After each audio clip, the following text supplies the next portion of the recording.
जय माँ अपराजिता। आप सभी का स्वागत है आपके अपने YouTube चैनल जय सनातनी में। इस अंक में हम जुड़ेंगे माता अपराजिता से, उनकी महिमा के बारे में जानेंगे तथा उनके प्रकट के बारे में जानेंगे। अपराजिता देवी सभी सिद्धियों की दात्री साक्षात माता दुर्गा का ही अवतार हैं। जैसा कि नाम से ही जान पड़ता है कि अपराजिता का तात्पर्य है जो पराजित ना हो। माँ अपराजिता जिस भी भक्त पर अपनी कृपा दृष्टि कर देती हैं, उस व्यक्ति का जीवन खुशियों से भर जाता है। अब इसमें जानते हैं माता अपराजिता का पूजा का कब से हुआ।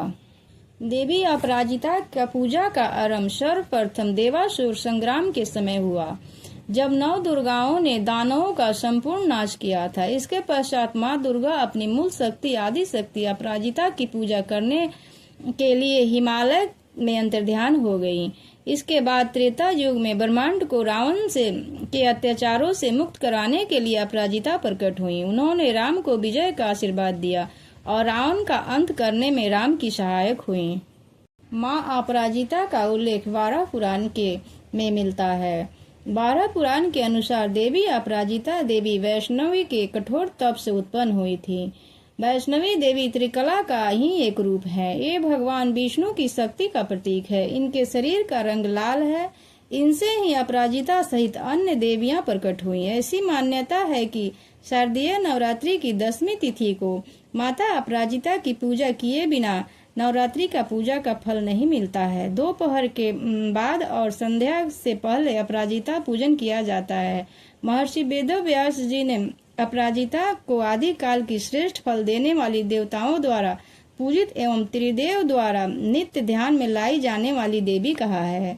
राम रावण के बीच भीषण युद्ध चल रहा था। न रावण पराजित हो रहा था और न ही राम को विजय मिल रही थी, जबकि रावण की ओर से उसके भाई कुंभकर्ण और पुत्र मेघनाथ सहित सभी प्रमुख योद्धा के मृत्यु हो चुकी थी। रणभूमि में रावण अकेला अपनी सेना के साथ राम का सामना कर रहा था।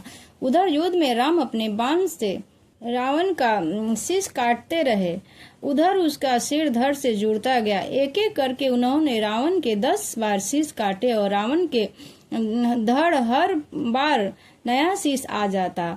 अपने 10 शीश के कारण ही रावण एक बार दशानन कहलाया। उसका नाम दशानन भी था। राम समझ नहीं पा रहे थे कि आखिर रावण की मृत्यु क्यों नहीं हो रही है, क्योंकि रावण के शीश कट जाने के बाद भी उसके शरीर पर नया शीश आ जाता। अब रावण निराश होने लगा। फिर भी रावण राम से युद्ध करता रहा। इधर भगवान राम भी निराश होने लगे। उन्हें ऐसा लगा कि कभी रावण पराजित ही नहीं हो पाएगा और न ही उसका हम वध कर पाएंगे। इसी चिंता में युद्ध करते करते 9वां दिन भी बीत गया।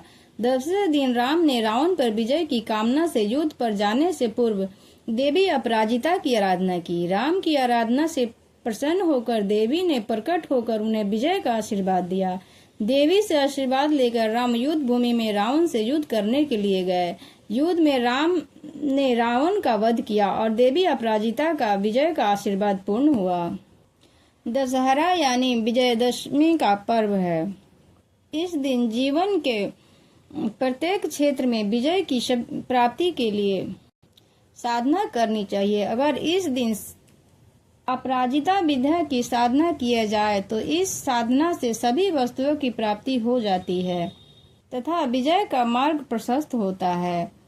अपराजिता देवी का पूजन करने से देवी का यह रूप पृथ्वी तत्व के आधार पर भूगर्भ से प्रकट होकर पृथ्वी के जीवों के लिए कार्य करता है। अष्टदल पर आरूढ़ हुआ यह त्रिशूलधारी रूप शिवा का संयोग से दिग्पाल एवं ग्राम देवता की सहायता से असुरी शक्तियां अर्थात बुरी शक्तियों का नाश करता है। 10वीं तिथि की संध्या पूर्ण है, अतः इस दिन यात्रा प्रारंभ करना श्रेष्ठ माना जाता है। रामायण के अनुसार श्रवण नक्षत्र युक्त विजयदशमी को ही भगवान श्री राम ने किष्किंधा दुराचारी राक्षस रावण का विनाश करने के लिए हनुमान आदि बानरों के साथ प्रस्थान किया था। आज तक रावण वध के रूप में विजयदशमी को अधर्म के विनाश के प्रतीक के पर्व के रूप में मनाया जाता है। इस दिन देवी अपराजिता स्तोत्र का पाठ अवश्य करनी चाहिए। ये वीडियो बहुत लंबी हो जाएगी। अगले अंक में हम देवी अपराजिता स्तोत्र के बारे में बात करेंगे।